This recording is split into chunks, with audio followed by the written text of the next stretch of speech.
27. Temptation in illness. Lover divine, whose love has sought and found me, thou dost not leave me when the night is round me.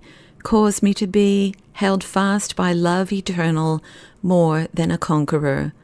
Open mine eyes to see the stars above me. Quicken my heart that I may feel thee love me. Make me and keep me through thy love eternal, more than a conqueror. What storm can shatter, gloom of darkness frighten one whom the Lord doth shelter, cherish, lighten? O let me be, through powers of love eternal, more than a conqueror. Therefore he saith thus, Pray inwardly, though thee thinketh it savour thee not, for it is profitable, though thou feel not, though thou see naught, yea, though thou think thou canst not. For in dryness and in barrenness, in sickness and in feebleness, then is thy prayer well pleasant to me, though thee thinketh it savour thee naught but little. And so is all thy believing prayer in my sight. God accepteth the good will and the travail of his servant, howsoever we feel. Julian of Norwich. All the little shades of feeling which make the common fine, the difficult easy, the depressing glad, have been about me from the first day until now, and yet, with so little reason for temptation, there are days when I have to say to myself, Be triumphant, let the spiritual watchers see that thy God doth strengthen thee, that in him is victory. And the words, Pharaoh, king of Egypt, is but a noise, are often a great solace, but I felt that there must be temptations which I had not met, even though, having nursed my Indian children, I did know something of what illness could do. So I asked my dear nurse what, in her experience, were the chief trials of the ill.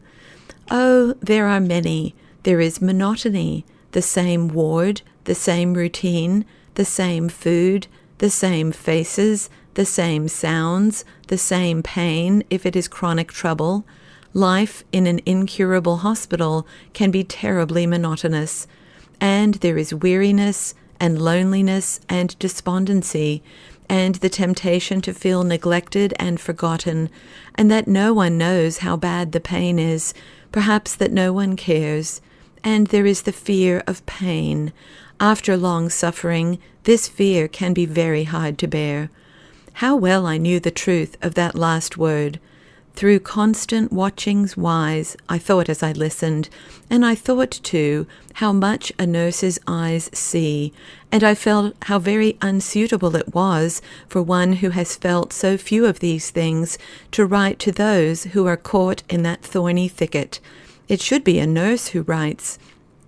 A nurse knows more than anyone else of what illness and even convalescence can mean of strain to body and to spirit, and how unlike the wise man of the imitation the ill and tired may be. He, being well taught in spirit, standeth, taking none heed what he feel in himself, nor on which side the wind of unstableness bloweth. We are not like that, nor are we like the true lover, whose love beareth evenly every uneven thing. But Rotherham's translation of Job 24:12, comforter of low moments, comes to mind. The soul of the wounded calleth for help, and God doth not regard it as foolish. Whatever the wounding be, however trivial it may appear, so that the soul would be ashamed to tell its inward distress, from whatever side the wind of unstableness bloweth, the soul of the wounded may call for help, and God will not regard it as foolish. Quick upon the call will come deliverance. Something will occur to break the monotony, if nothing outward, then something inward. Some little candle will be lit, the dull fog will lift. It must be so. My hand was stretched out in the night, and slacked not. God is mine illumination and mine health. Whom shall I dread? I am in a manner imprisoned and grievously fettered till, blessed till, thou refresh me with the light of thy presence. And then, but who can tell? Who can tell what thou art, O Lord? Who can tell what thou doest?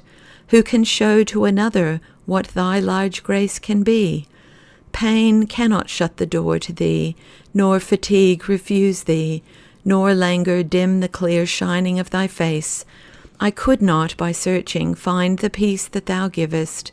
The depth saith, It is not in me, and the sea saith, It is not with me. It cannot be gotten for gold, neither shall silver be weighed for the price thereof, and the exchange of it shall not be for jewels of fine gold. But thy word abideth for ever. Peace I leave with you, my peace I give unto you. Not as the world giveth, give I unto you. Let not your heart be troubled, neither let it be afraid.